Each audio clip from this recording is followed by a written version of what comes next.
ശിവത്രയത്തിൻ്റെ ആദ്യ ഭാഗം. മെലൂഹയിലെ ചിരഞ്ജീവികൾ. അവൻ വന്നുകഴിഞ്ഞു. 1900 മാനസരോവർ തടാകം, ടിബറ്റിലെ കൈലാസ പർവ്വതത്തിൻ്റെ അടിവാരം. ശിവൻ ചെങ്കല്ലിൻ്റെ നിറമുള്ള ആകാശത്തേക്ക് നോക്കി. മാനസരോവരത്തിനു മീതെ തങ്ങി നിന്നിരുന്ന മേഘങ്ങൾ അസ്തമയ സൂര്യന് ഒരിക്കൽ കൂടി വഴിമാറിക്കൊടുത്തു. തേജസ്വിയായ ആ ജീവദായകൻ ഒരിക്കൽ കൂടി വിശ്രമിക്കാൻ ഒരുങ്ങുകയായിരുന്നു. തൻ്റെ 21 വർഷത്തെ ജീവിതത്തിനിടയിൽ ശിവൻ കുറച്ചു സൂര്യോദയങ്ങളെ കണ്ടിട്ടുള്ളൂ. പക്ഷേ സൂര്യാസ്തമയങ്ങളോ? ഒരിക്കൽ പോലും അത് കാണാനുള്ള അവസരം അവൻ നഷ്ടപ്പെടുത്തിയിട്ടില്ല. മറ്റേത് ദിവസമായിരുന്നുവെങ്കിലും അവൻ അതിൽ മുഴുകി പോകുമായിരുന്നു. കണ്ണെത്താ ദൂരം പരന്നുകിടക്കുന്ന ഹിമാലയ പർവ്വതത്തിൻ്റെ വിസ്മയകരമായ പശ്ചാത്തലത്തിൽ സൂര്യനും വിശാലമായ തടാകവും ചേർന്ന ആ ദൃശ്യം. പക്ഷേ ഇന്നത്തെ ദിവസം അത് സാധ്യമല്ല. തടാകത്തിനകത്തേക്ക് തള്ളി നിൽക്കുന്ന ഇടുങ്ങിയ പാറക്കെട്ടിനു മുകളിൽ കല്ലുപോലെയുള്ള പേശി സമൃദ്ധമായ തൻ്റെ ശരീരം സ്ഥാപിക്കുമാർ അവൻ ചമ്രം പടിഞ്ഞിരുന്നു. ജലോപരിതലത്തിൽ തട്ടി പ്രതിഫലിച്ച പ്രകാശത്തിൽ അവൻ്റെ ശരീരത്തിലെ എണ്ണമറ്റ മുറിപ്പാടുകൾ തിളങ്ങി. നിയന്ത്രണങ്ങളില്ലാതിരുന്ന തൻ്റെ ബാല്യകാല ദിനങ്ങളെക്കുറിച്ച് ശിവന് നല്ല ഓർമ്മയുണ്ടായിരുന്നു. തടാകത്തിലെ ജലോപരിതലത്തിലൂടെ വെള്ളാരം കല്ലുകൾ തെന്നിച്ചെറിയുന്ന കലയിൽ വിദഗ്ധനായിരുന്നു അവൻ.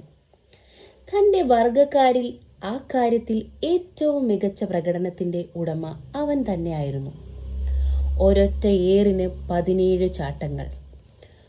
ഒരു സാധാരണ ദിവസമായിരുന്നുവെങ്കിൽ അരക്ഷിതമായ വർത്തമാനകാലത്തെ പിന്തള്ളി വരുന്ന ആ ഉന്മേഷദായകമായ ഭൂതകാല ദിനങ്ങളെക്കുറിച്ച് ഓർക്കുമ്പോൾ അവൻ മന്ദഹസിക്കുമായിരുന്നു.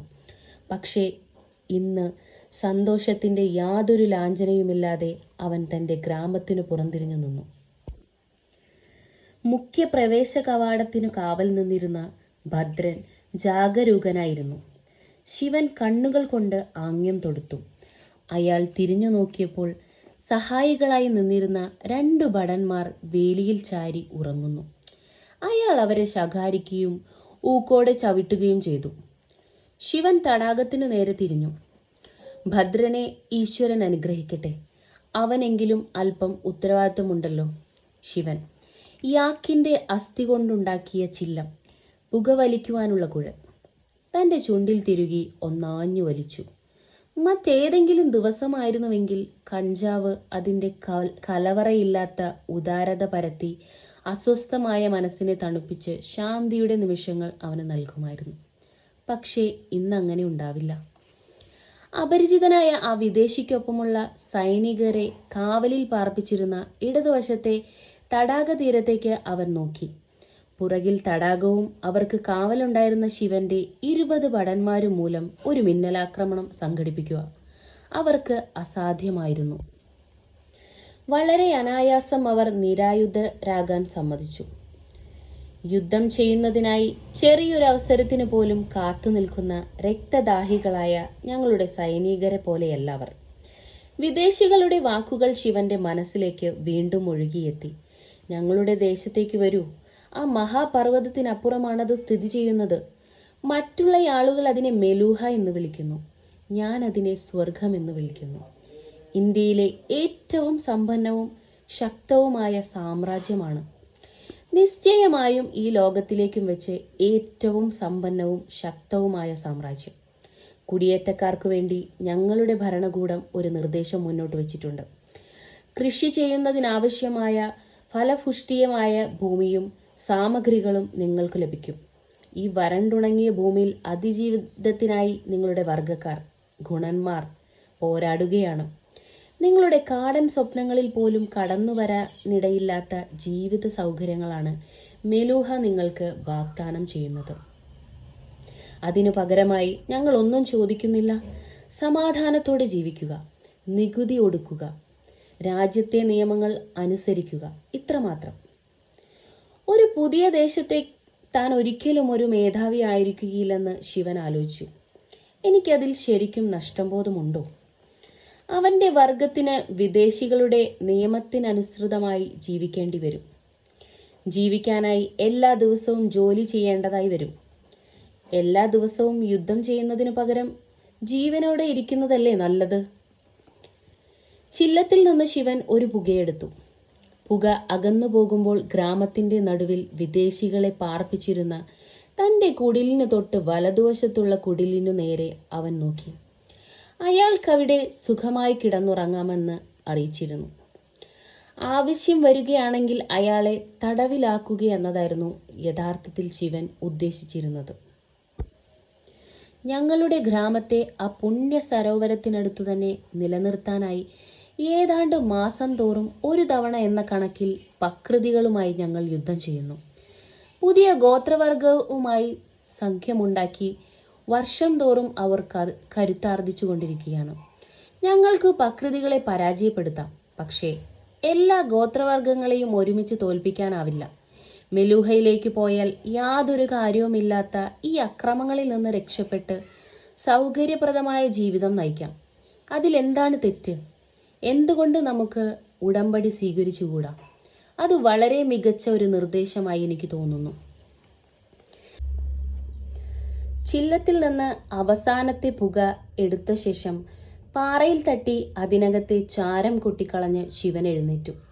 നഗ്നമായ നെഞ്ചിൽ പറ്റിപ്പിടിച്ചിരുന്ന ചാരത്തിന്റെ ശകലങ്ങൾ തൂത്തുകളഞ്ഞ് പുലിത്തോലിൽ കൈ തുടച്ച് ശിവൻ തന്റെ ഗ്രാമത്തിലേക്ക് നടന്നു. ശിവൻ കവാടത്തിലൂടെ കടന്നുപോകുമ്പോൾ ഭദ്രനും അനുചര ഭടന്മാരും ചിട്ടയൊപ്പിച്ച് നിവർന്നു നിന്നു. ശിവൻ പുരികങ്ങളുടെ ചലനത്തിലൂടെ ഭദ്രനോട് സാധാരണ മട്ടിൽ നിൽക്കാൻ നിർദ്ദേശിച്ചു. കുട്ടിക്കാലം മുതലേ എൻ്റെ അടുത്ത കൂട്ടുകാരനായിരുന്നു എന്ന കാര്യം അവൻ എന്തോ മറന്നുപോകുന്നു. ഞാൻ മേധാവിയായി എന്നതുകൊണ്ട് യഥാർത്ഥത്തിൽ യാതൊരു മാറ്റവും ഉണ്ടായിട്ടില്ല. മറ്റുള്ളവരുടെ മുൻപിൽ വെച്ച് അവൻ എന്നോട് അനാവശ്യമായ ഭവ്യത പ്രകടിപ്പിക്കേണ്ടതില്ല. അവരുടെ നാട്ടിലെ കുടിലുകളെ അപേക്ഷിച്ച് ശിവന്റെ ഗ്രാമത്തിലെ കുടിലുകൾ ആർഭാടപൂർണമായിരുന്നു. ഒത്തൊരു മനുഷ്യന് അതിനകത്ത് നിവർന്നു നിൽക്കാൻ കഴിയുമായിരുന്നു. പ്രകൃതിക്ക് കീഴടങ്ങുന്നതിന് മുൻപ് 3 വർഷത്തോളം അതിന് ആ പരുക്കൻ മലങ്കാറ്റിനെ അതിജീവിക്കാനാവും. വിദേശ സഞ്ചാരി കിടന്നുറങ്ങിയിരുന്ന ആ കുടിലിനു നേർക്ക് നടക്കുന്നതിനിടയിൽ അവൻ കയ്യിലുണ്ടായിരുന്ന ഒഴിഞ്ഞ ചില്ലം തൻ്റെ കുടിലിനകത്തേക്കിട്ടു. തന്നെ ഒരു ഈടായി പിടിച്ചു വച്ചിരിക്കുകയാണെന്നൊന്നും അയാൾക്ക് മനസ്സിലായിട്ടില്ല. അല്ലെങ്കിൽ നല്ല പെരുമാറ്റത്തെ സൃഷ്ടിക്കുമെന്ന് അയാൾ ധരിച്ചു വച്ചിരിക്കുന്നത്. തൻ്റെ ഗുരു കൂടിയായ അമ്മാവൻ പറയാറുള്ളത് ശിവൻ ഓർത്തു. സമൂഹം എന്താണോ ചെയ്യാൻ പ്രചോദിപ്പിക്കുന്നത് അതാണ് ആളുകൾ ചെയ്യുന്നത്. സമൂഹം വിശ്വാസം പ്രചോദിപ്പിച്ചാൽ ആളുകൾ അത് വിശ്വസിക്കും. അപരിചിതരിൽ നിന്ന് ഏറ്റവും നല്ലതു മാത്രം പ്രതീക്ഷിക്കുവാൻ സ്വന്തം സൈനികരെ പോലും പഠിപ്പിക്കുന്ന മെലൂഹന്മാർ വിശ്വാസ്യത പുലർത്തുന്ന സമൂഹമായിരിക്കണം. സന്ദർശകനെ ഉറ്റുനോക്കിക്കൊണ്ടിരിക്കെ ശിവൻ പരുക്കൻ കുറ്റിരോമങ്ങൾ നിറഞ്ഞ തൻ്റെ താടിയിൽ ചൊറിഞ്ഞുകൊണ്ടിരുന്നു. തൻ്റെ പേര് നന്ദി എന്നാണ് അയാൾ പറഞ്ഞിരുന്നത്. ബോധം കെട്ടതുപോലെ കിടന്നുറങ്ങിയിരുന്ന ആ മെലൂഹന്റെ നിവർന്നു കിടക്കുന്ന ശരീരം കണ്ടപ്പോൾ അത് കൂടുതൽ ഭീമാകാരമാണെന്ന് ശിവന് തോന്നി. ഓരോ നിശ്വാസത്തിലും അയാളുടെ വിശാലമായ വയർ തുള്ളിക്കളിച്ചു. പൊണ്ണത്തടിയനാണെങ്കിലും അയാളുടെ ചർമ്മം നല്ല മുറുക്കുള്ളതായിരുന്നു. കുട്ടിത്തം നിറഞ്ഞ അയാളുടെ മുഖം ഉറക്കത്തിൽ വായ് അല്പം തുറന്നു പിടിച്ചതോടെ കൂടുതൽ നിഷ്കളങ്കമായി കാണപ്പെട്ടു. ഈ മനുഷ്യനാണോ ദൈവകൽപിതമായ ആ ലക്ഷ്യത്തിലേക്ക് എന്നെ നയിക്കാൻ പോകുന്നത്? അമ്മാവൻ പറഞ്ഞതുപോലുള്ള ആ നിയോഗം യാഥാർത്ഥ്യത്തിൽ എനിക്കുണ്ടോ? നിന്റെ നിയോഗം ഈ വിശാലമായ പർവ്വതങ്ങളെക്കാൾ വലുതാണ്. പക്ഷേ അതൊരു യാഥാർത്ഥ്യമാക്കി തീർക്കണമെങ്കിൽ ആ മഹാപർവ്വതങ്ങളെ തന്നെ നീ മറികടക്കണം. നല്ലൊരു നിയോഗം ഞാൻ അർഹിക്കുന്നുവോ? ആദ്യം വരുന്നത് എൻ്റെ ജനങ്ങളാണ്. മെലൂഹയിൽ അവർ സന്തുഷ്ടരായിരിക്കുമോ? ശിവൻ നിദ്രയിൽ ആണ്ടുകിടക്കുന്ന നന്ദിയെ ഉറ്റുനോക്കിക്കൊണ്ടിരുന്നു. അപ്പോൾ അവൻ ഒരു ശബ്ദനാദം കേട്ടു. പക്രതികൾ, ജാഗ്രത! വാൾ വലിച്ചൂരിക്കൊണ്ട് ശിവൻ അലറി. തൊട്ടപ്പുറത്ത് വച്ചിരുന്ന രോമക്കുപ്പായത്തിനകത്തു നിന്നും വാൾ വലിച്ചൂരി. തൽക്ഷണം നന്ദി ചാടിയെഴുന്നേറ്റു. അവർ ഗ്രാമകവാടത്തിനു നേർക്ക് പാഞ്ഞു.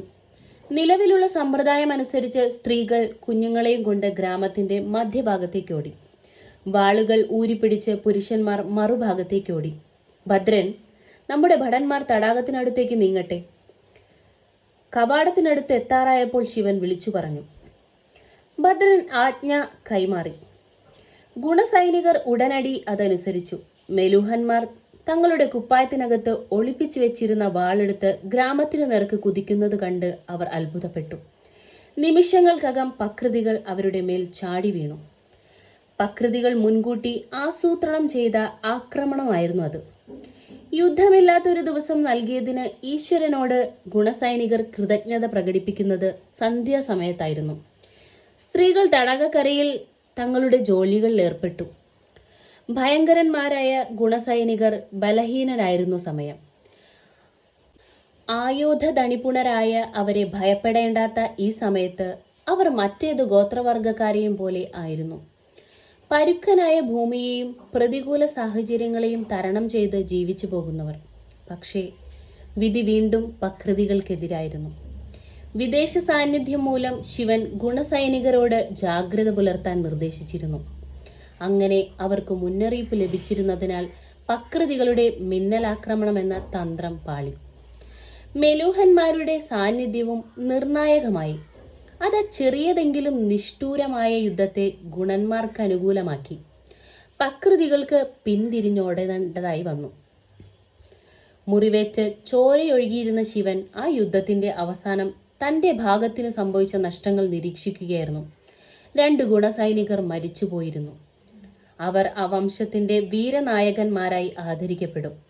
പക്ഷേ അതിലും ഭയങ്കരമാണ്, 10ഓളം വരുന്ന സ്ത്രീകൾക്കും കുട്ടികൾക്കും മുന്നറിയിപ്പ് ലഭിച്ചത് വൈകിയാണെന്നായിരുന്നു. തടാകക്കരയിൽ അവരുടെ ഛിന്ന ഭിന്നമായ മൃതദേഹങ്ങൾ കണ്ടെത്തി. നാശം വളരെ വലുതായിരുന്നു. നമ്മളെ തോൽപ്പിക്കാനാവാതെ വരുമ്പോൾ അവർ സ്ത്രീകളെയും കുഞ്ഞുങ്ങളെയും കൊല്ലുന്നു. രോഷാകുലനായ ശിവൻ ആ ഗോത്ര ജനാവലിയെ ഒന്നടങ്കം ഗ്രാമമധ്യത്തിലേക്ക് വിളിച്ചു വരുത്തി. അവൻ നിശ്ചയിച്ചുറച്ചിരുന്നു, ഈ ഭൂമി കിരാതന്മാർക്ക് പറ്റിയതാണ്. യാതൊരു ലക്ഷ്യവുമില്ലാതെ നമ്മൾ നിരവധി യുദ്ധങ്ങൾ ചെയ്തു. മലവർഗക്കാർക്ക് തടാകക്കരയിലേക്ക് പ്രവേശനം അനുവദിച്ചുകൊണ്ടുപോലും എൻ്റെ അമ്മാവൻ സമാധാനത്തിനു ശ്രമിച്ച കാര്യം നിങ്ങൾക്കറിയാമല്ലോ. പക്ഷേ ഈ നിഷ്ഠന്മാർ നമ്മുടെ സമാധാനാകാംക്ഷ ബലഹീനയായി തെറ്റിദ്ധരിച്ചു. എന്താണ് തുടർന്ന് സംഭവിച്ചതെന്ന് നമുക്കേവർക്കും അറിയാം. യുദ്ധങ്ങളുടെ നിഷ്ഠൂരത ഒരു ശീലമായിരുന്നുവെങ്കിലും സ്ത്രീകൾക്കും കുഞ്ഞുങ്ങൾക്കും നേരെയുണ്ടായിരുന്ന അതിക്രൂരമായ ആക്രമണം അവരെ ഞെട്ടിച്ചു. ഞാൻ നിങ്ങളിൽ നിന്ന് ഒന്നും മറച്ചു വെക്കുന്നില്ല. വിദേശികളുടെ ക്ഷണത്തെക്കുറിച്ച് നിങ്ങൾക്കറിയാമല്ലോ. നന്ദിയെയും മറ്റു മെലൂഹന്മാരെയും ചൂണ്ടിക്കാണിച്ചുകൊണ്ട് ശിവൻ തടഞ്ഞു. തുടർന്നു, ഇന്നവർ നമുക്കൊപ്പം തോളോട് തോൾ ചേർന്ന് യുദ്ധം ചെയ്തു. അവരെന്റെ വിശ്വാസം ആർജിച്ചിരിക്കുന്നു. ഞാൻ അവർക്കൊപ്പം മെലൂഹയിലേക്ക് പോകാൻ ആഗ്രഹിക്കുന്നു. പക്ഷേ ഇതെന്റെ മാത്രം തീരുമാനമായിക്കൂടാ. ശിവ, നീയാണ് ഞങ്ങളുടെ മുഖ്യൻ, ഭദ്രൻ പറഞ്ഞു. നിന്റെ തീരുമാനമാണ് ഞങ്ങളുടെ തീരുമാനം. അതാണ് ആചാരം. ഇത്തവണ അങ്ങനെയല്ല, ശിവൻ കൈ ഉയർത്തിപ്പിടിച്ചുകൊണ്ട് പറഞ്ഞു. ഇത് നമ്മുടെ ജീവിതം പൂർണ്ണമായി മാറ്റിമറിക്കും. ആ മാറ്റം നല്ലതിനാണെന്ന് ഞാൻ വിശ്വസിക്കുന്നു. എന്തായാലും അത് ദിവസേന നമ്മൾ നേരിടുന്ന നിരർഥകമായ ആക്രമണങ്ങളെക്കാൾ മെച്ചപ്പെട്ടതായിരിക്കും. ഞാൻ എന്താണ് ചെയ്യാൻ ആഗ്രഹിക്കുന്നതെന്ന് നിങ്ങളോട് പറഞ്ഞു കഴിഞ്ഞു. എന്നാൽ പോകണോ വേണ്ടയോ എന്ന് തീരുമാനിക്കേണ്ടത് നിങ്ങളാണ്. ഗുണന്മാർ സംസാരിക്കട്ടെ. ഇത്തവണ ഞാൻ നിങ്ങളെ പിന്തുടരും. ഗുണന്മാർക്ക് അവരുടെ കീഴ്വഴക്കങ്ങളെക്കുറിച്ച് വ്യക്തമായ ധാരണയുണ്ടായിരുന്നു. എന്നാൽ ശിവനോടുള്ള ആദരവ് ആചാരങ്ങളുടെ മാത്രം അടിസ്ഥാനത്തിലുള്ളതായിരുന്നില്ല, അവന്റെ സ്വഭാവത്തോടുകൂടി അടിസ്ഥാനപ്പെടുത്തിയുള്ളതായിരുന്നു. തന്റെ പ്രതിഭ കൊണ്ടും വ്യക്തിഗതമായ ധീരത കൊണ്ടും ഗുണന്മാരെ നിരവധി സൈനിക വിജയത്തിലേക്ക് അവൻ നയിച്ചിട്ടുണ്ടായിരുന്നു. ഒരൊറ്റ ശബ്ദത്തിൽ അവർ പറഞ്ഞു, നിന്റെ തീരുമാനമാണ് ഞങ്ങളുടെ തീരുമാനം. ശിവൻ തന്റെ ഗോത്രത്തെയും പറിച്ചെടുത്ത് യാത്രയാരംഭിച്ചിട്ട് 5 ദിവസമായിരുന്നു. മെലൂഹയിലേക്കുള്ള വഴിയിൽ ഒരു പുള്ളി പോലെ കാണപ്പെടുന്ന ആ വലിയ താഴ്വാരങ്ങളിൽ ഒന്നിന്റെ ഇടുക്കിലാണ് ആ ഗോത്രസംഘം തമ്പടിച്ചത്. ഏകകേന്ദ്രീകൃതമായ 3 വൃത്തങ്ങളുടെ ആകൃതിയിലാണ് ശിവൻ ആ തമ്പ് രൂപപ്പെടുത്തിയിരുന്നത്. യാക്കുകളെ കെട്ടിയിട്ട് ഏറ്റവും പുറമെ ഒരു വൃത്തം തീർത്തു. അധിനിവേശക്കാർ കടന്നുകയറിയാൽ മുന്നറിയിപ്പ് നൽകുന്നതിനാണ് അങ്ങനെ ചെയ്തിരുന്നത്. ഒരു യുദ്ധമുണ്ടായാൽ പോരാടുന്നതിനു വേണ്ടി പുരുഷന്മാരെ അടുത്ത വൃത്തത്തിൽ പാർപ്പിച്ചു. ഏറ്റവും ഉൾഭാഗത്ത് അഗ്നികുണ്ഡങ്ങൾക്കരികെയായി സ്ത്രീകളെയും കുഞ്ഞുങ്ങളെയും പാർപ്പിച്ചു. ഒഴിവാക്കാനാവുന്നവർ ആദ്യം, പ്രതിരോധിക്കുവാനുള്ളവർ രണ്ടാമത്, പെട്ടെന്ന് വ്രണപ്പെടുന്നവർ ഏറ്റവും ഉള്ളിൽ. ഏറ്റവും നീചമായ അവസ്ഥ നേരിടാൻ തയ്യാറായി നിൽക്കുകയായിരുന്നു ശിവൻ. ഒരാക്രമണം ഉണ്ടാവുമെന്നു തന്നെ അവൻ പ്രതീക്ഷിച്ചു. സമയത്തിന്റെ കാര്യം മാത്രമേ അറിയാനുണ്ടായിരുന്നുള്ളൂ. ഫലഭൂഷ്ഠിതമായ ഭൂമിയുടെ നിയന്ത്രണവും തടാകക്കരയിൽ സ്വാതന്ത്ര്യമായി താമസിക്കുവാനുള്ള അവസരവും ലഭിക്കുന്നതിൽ പക്രതികൾ ആഹ്ലാദവാന്മാരായിരുന്നു. എന്നാൽ പക്രതികളുടെ മേധാവിയാക്കിയ തങ്ങളെ സമാധാനത്തോടെ അവിടം വിട്ടുപോകാൻ അനുവദിക്കില്ലെന്ന് ശിവന് അറിയാമായിരുന്നു. പക്രതികൾക്ക് വേണ്ടി ശിവന്റെ നേതൃത്വത്തിലുള്ള ഗുണഗോത്രവർഗത്തെ കീഴടക്കി അവരുടെ ഭൂമി കൈയടക്കിയെന്ന് അവകാശപ്പെട്ടു. തനിക്കൊരു ഇതിഹാസ പുരുഷനാകാൻ കഴിയുമെന്നതിലപ്പുറം മികച്ചൊരു നേട്ടവും യാക്യ ആഗ്രഹിക്കുന്നില്ലായിരുന്നു. കൃത്യമായി പറഞ്ഞാൽ വിചിത്രമായ ഈ ഗോത്രവർഗ യുക്തിയെയാണ് ശിവൻ വെറുത്തിരുന്നത്. ഇങ്ങനെയുള്ള അന്തരീക്ഷത്തിൽ സമാധാനത്തിനുള്ള യാതൊരു പ്രത്യാശയുമില്ലായിരുന്നു. ശിവന് യുദ്ധത്തിന്റെ വിളി ഇഷ്ടമായിരുന്നു. യുദ്ധകലയിൽ അവൻ തിമിർത്താടി. എന്നാൽ എല്ലാത്തിനും അവസാനം തൻ്റെ രാജ്യത്തെ യുദ്ധങ്ങളെയെല്ലാം വ്യർത്ഥമായ വ്യായാമമാണെന്ന് അവൻ അറിയാമായിരുന്നു. അല്പം അകലെ ജാഗ്രതയായി ഇരിക്കുന്ന നന്ദിയുടെ നേരെ അവൻ തിരിഞ്ഞു. രണ്ടാം വൃത്തത്തിനു ചുറ്റുമായി ഒരർദ്ധവൃത്തം തീർത്ത് 25 മെലൂഹർ സൈനികർ ഇരിപ്പുണ്ടായിരുന്നു. അയാൾ എന്തിനാണ് കുടിയേറ്റത്തിനായി ഗുണഗോത്രത്തെ തന്നെ തിരഞ്ഞെടുത്തത്?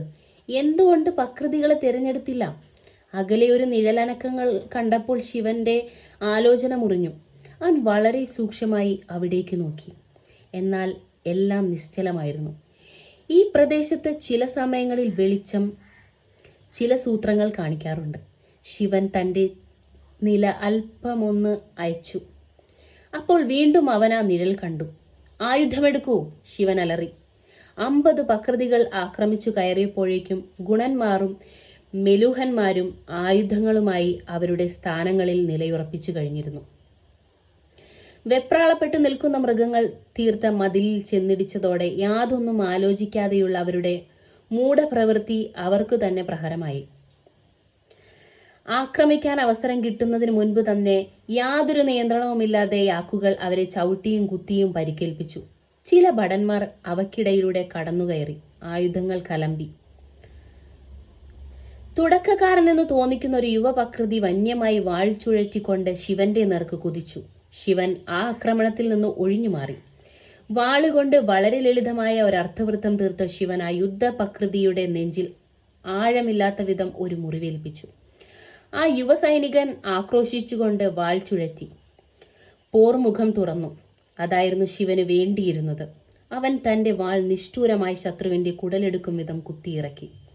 ഉടൻ തന്നെ വാൾത്തല ഒന്ന് ചുഴറ്റി പുറത്തെടുത്തുകൊണ്ട് ആ പക്രതി യുവാവിനെ അവൻ സാവധാനത്തിലുള്ള യാതനാപൂർണമായ മരണത്തിന് വിട്ടുകൊടുത്തു. ശിവൻ ഒന്ന് തിരിഞ്ഞപ്പോൾ ഒരു ഗുണഭടനെ ആക്രമിക്കാൻ ഒരുങ്ങുന്ന പക്രതിയെ കണ്ടു. അവൻ അമർന്നു ചവിട്ടി. വായുവിൽ ഉയർന്നു പൊങ്ങി വാൾ ചുഴറ്റി വീശി മുകളിൽ നിന്നു തന്നെ പക്രതിയുടെ വാൾ പിടിച്ച കൈ വെട്ടിമാറ്റി. അതേസമയം തന്നെ ശിവനെ പോലെ ആ കലയിൽ വിദഗ്ധനായ ഭദ്രൻ ഇരു കൈയിലും വാളേന്തി 2 പക്രതികളോട് ഒരേ സമയം പോരാടിക്കൊണ്ടിരുന്നു. സ്വന്തം ശരീരത്തിന്റെ ഭാരം അനായാസം നിയന്ത്രിച്ചുകൊണ്ടിരുന്ന അയാൾക്ക് മുതുകിലെ കൂന് തന്റെ ചലനങ്ങൾക്ക് തടസ്സമില്ലാത്തതുപോലെ തോന്നി. തന്റെ ഇടതുവശത്തുണ്ടായിരുന്ന പക്രതിയുടെ കഴുത്തിൽ അയാൾ വെട്ടി. അയാളെ സാവധാനം മരിക്കാൻ വിട്ട് തന്റെ വലതുകൈ ആഞ്ഞു വീശി മറ്റേ ശത്രുവിന്റെ മുഖത്ത് വെട്ടി. അവന്റെ കണ്ണ് പുറത്തു ചാടിച്ചു. ആ ഭടൻ താഴെ വീണയുടൻ ഭദ്രൻ തന്റെ ഇടതുകൈയിലെ വാൾ താഴേക്ക് അതിരൂക്ഷമായി വീശി ബാഹ്യഹീനനായ തന്റെ ശത്രുവിന്റെ യാതന തൽക്ഷണം അവസാനിപ്പിച്ചു. മെലൂഹൻ ഭടന്മാരുടെ യുദ്ധമുറ വ്യത്യസ്തമായിരുന്നു. അസാമാന്യമായ വിധം മികച്ച പരിശീലനം ലഭിച്ച ഭടന്മാരായിരുന്നു അവർ. എന്നാൽ ഒട്ടും നീചന്മാരായിരുന്നില്ലവർ. യുദ്ധ നിയമങ്ങളെക്കുറിച്ച് പടപൊരുതിയിരുന്നവർ കഴിയാവുന്നിടത്തോളം ആൾനാശം ഒഴിവാക്കി. മോശം നേതൃത്വവും എണ്ണത്തിൽ ആയതോടെ കുറഞ്ഞ സമയത്തിനുള്ളിൽ പക്രുതികൾ പരാജയപ്പെട്ടു. അവരിൽ പകുതിയോളം പേർ കൊല്ലപ്പെട്ടു. ബാക്കിയുള്ളവർ മുട്ടിലിഴഞ്ഞ് കരുണയ്ക്ക് വേണ്ടി യാചിച്ചു. അവരിൽ ഒരാൾ യാക്കിയായിരുന്നു. അയാളുടെ വാളേന്തിയിരുന്ന കൈ വിഹീനമാക്കും വിധം നന്ദി അയാളുടെ ചുമലിൽ ആഴത്തിൽ മുറിവേൽപ്പിച്ചിരുന്നു. പക്രുതികളുടെ സേനാ മേധാവിയുടെ പിന്നിൽ അയാളെ വെട്ടാൻ തയ്യാറായി ഭദ്രൻ വാൾ ഉയർത്തിപ്പിടിച്ചുകൊണ്ടു നിന്നു. ശിവ, ദ്രുതം അനായാസം, അല്ലെങ്കിൽ സാവധാനം, യാതനാപൂർണം, ഇതിലേതു വേണം? പ്രഭോ, ശിവൻ എന്തെങ്കിലും പറയാൻ കഴിയുന്നതിനു മുൻപ് നന്ദി ഇടപെട്ടു. ശിവൻ ആ മെലൂഹന്റെ നേരെ തിരിഞ്ഞു. ഇതു തെറ്റാണ്. അവൻ കരുണയ്ക്കായി യാചിക്കുകയാണ്. അവരെ കൊല്ലുന്നത് യുദ്ധ നിയമങ്ങൾക്കെതിരാണ്. നിങ്ങൾ പക്രുതികളെ അറിയില്ല. ശിവൻ പറഞ്ഞു. നീചന്മാരാണവർ. ഒന്നും നേടാനില്ലെങ്കിൽ പോലും അവർ നമ്മളെ ആക്രമിച്ചു കൊണ്ടിരിക്കും. അതിനൊരു അവസാനം വേണം. എന്നേക്കുമായി അത് അവസാനിപ്പിക്കണം. അത് അവസാനിക്കുകയാണ്. നിങ്ങൾ ഇനി ഇവിടെ താമസിക്കാൻ പോകുന്നില്ല. നിങ്ങൾ ഉടൻ തന്നെ മെലുഹയിൽ എത്തിച്ചേരും. ശിവൻ ഒന്നും മിണ്ടാതെ നിന്നു. നന്ദി തുടർന്നു. ഇതെങ്ങനെ അവസാനിപ്പിക്കുമെന്നത് നിങ്ങളുടെ ഇഷ്ടം. അത് ഇതുപോലെ തന്നെയാണോ അതോ വ്യത്യസ്തമായ രീതിയിലാണോ? ശിവനെ നോക്കി ഭദ്രൻ അഭിപ്രായത്തിനായി കാത്തുനിന്നു. നിങ്ങൾ കൂടുതലും നല്ലവരാണെന്ന് പക്രുതികളെ നിങ്ങൾക്ക് കാണിച്ചു കൊടുക്കാം, നന്ദി പറഞ്ഞു. ചക്രവാളത്തിന് നേരെ തിരിഞ്ഞ ശിവൻ ആ പർവ്വതങ്ങളെ കണ്ടു. നിയോഗം, മെച്ചപ്പെട്ട ജീവിതത്തിനുള്ള അവസരം. അയാൾ ഭദ്രനു നേർക്ക് തിരിഞ്ഞു. അവരെ നിരായുധരാക്കുക. അവരുടെ പക്കലുള്ള സാധനങ്ങളെല്ലാം എടുത്ത ശേഷം അവരെ മോചിപ്പിക്കുക. പക്രുതികൾ സ്വന്തം ഗ്രാമത്തിൽ തിരിച്ചു ചെന്ന് വീണ്ടും ആയുധമണിഞ്ഞ് നമ്മളെ ആക്രമിക്കുവാനുള്ള ബുദ്ധിമോശം കാണിച്ച് ഇവിടെ എത്തുമ്പോഴേക്കും നമ്മൾ ഇവിടെ നിന്നും പോയിരിക്കും. നടുങ്ങിപ്പോയ ഭദ്രൻ ശിവനെ തുറിച്ചു നോക്കി. പക്ഷേ ഉടൻ തന്നെ അയാൾ ആ ഉത്തരവ് നടപ്പാക്കുവാൻ ആരംഭിച്ചു. നന്ദി പ്രതീക്ഷയോടെ ശിവനെ നോക്കി. ഒരൊറ്റ ചിന്ത മാത്രമായിരുന്നു അയാളുടെ മനസ്സിൽ മറ്റൊലി കൊണ്ടിരുന്നത്. ശിവന് ഹൃദയമുണ്ട്, അവന് ശേഷിയുണ്ട്, ദയവുണ്ട്. അതവൻ തന്നെ ആകട്ടെ. രാമഭഗവാനെ, ദേവ, അതവൻ തന്നെ ആകട്ടെ എന്ന് ഞാൻ അങ്ങയോട് പ്രാർത്ഥിക്കുന്നു. താൻ പരിക്കേൽപ്പിച്ച യുവഭടന്റെ അടുത്തേക്ക് ശിവൻ മടങ്ങിച്ചെന്നു. ആ ഭടന്റെ കുടലിൽ നിന്ന് രക്തം വാർന്നുകൊണ്ടിരുന്നു. വേദന കൊണ്ട് അവന്റെ മുഖം വലിഞ്ഞു കീറി. ജീവിതത്തിൽ ആദ്യമായി ശിവന് ഒരു പക്രുതിയോട് ദയവ് തോന്നി. തന്റെ വാൾ ഊരിയെടുത്ത് അവൻ ആ യുവഭടന്റെ യാതനയ്ക്കു വിരാമമിട്ടു. 4 ആഴ്ചത്തെ തുടർച്ചയായ പദയാത്രയ്ക്കു ശേഷം കുടിയേറ്റത്തിനായി ക്ഷണിക്കപ്പെട്ട ആ സ്വാർത്ഥ വാഹക സംഘം അവസാനത്തെ പർവ്വതത്തിന്റെ നെറുകയിൽ കയറി ഇറങ്ങിയപ്പോൾ കാശ്മീർ താഴ്വരയുടെ തലസ്ഥാനമായ ശ്രീനഗരത്തിന്റെ പ്രാന്തപ്രദേശത്ത് എത്തിച്ചേർന്നിരുന്നു. തന്റെ മികവുറ്റ ദേശത്തിന്റെ മഹത്വങ്ങളെക്കുറിച്ച് നന്ദി ആവേശപൂർവ്വം സംസാരിച്ചിരുന്നു. അത്ഭുതസ്തബ്ധമാകുന്ന ആ സ്വർഗം ശിവന്റെ പ്രതീക്ഷകൾക്കപ്പുറമായിരുന്നു. നിശ്ചയമായും ഒരു പറുദീസയായിരുന്ന ആ സ്ഥലത്തിന്റെ തനിക്കാഴ്ചയല്ലാതെ മറ്റൊന്നും അയാൾക്ക് സംതൃപ്തി നൽകിയില്ലായിരുന്നു. മെലൂഹ, നിർമ്മലമായ ജീവിത ഭൂമിക. പർവ്വതനിരകളിൽ ഒരു പെൺപുലിയെപ്പോലെ ഗർജിച്ചുകൊണ്ടിരുന്ന പരാക്രമിയായ ഝലം നദി താഴ്വരയിലെത്തുമ്പോൾ ആലസ്യമാർന്ന ഒരു പശുവിൻ്റെ ഭാവമാർജിച്ചിരുന്നു. കാശ്മീർ എന്ന സ്വർഗഭൂമിയെ തലോടിക്കൊണ്ടാണ് വളഞ്ഞു പുളഞ്ഞൊഴുകുന്ന ആ നദി ദാൽ തടാകത്തിലേക്ക് എത്തിച്ചേരുന്നത്. തടാകത്തിൽ നിന്നും വേർപെട്ട് വീണ്ടും താഴേക്കൊഴുകുന്ന നദി സമുദ്രത്തിലേക്കുള്ള തൻ്റെ യാത്ര തുടർന്നിരുന്നു. പതുപതുത്ത പച്ചപ്പുല്ലിൻ്റെ ഒരു ചിത്രലേഖ തുണി കൊണ്ട് പൊതിഞ്ഞിരിക്കുകയാണ് വിശാലമായ താഴ്വരയെ. അതിൽ കാശ്മീർ എന്ന വിസ്മയകരമായ ചിത്രം വരച്ചു വച്ചിരുന്നു. ദൈവത്തിൻ്റെ സർവ്വവർണ്ണങ്ങളുമുള്ള പൂക്കൾ നിരനിരയായി അവിടെ അലങ്കരിച്ചു നിർത്തിയിട്ടുണ്ട്. രാജകീയ പ്രൗഢിയും കാശ്മീരി ഊഷ്മളതയും ചേർന്ന സ്വാഗതമാംശിക്കുന്ന ചിനാർ മരങ്ങൾ മാത്രമാണ് ഇടയ്ക്കെങ്കിലും ആ പൂക്കളുടെ രാജ്യത്തെ ഭേദിച്ചത്.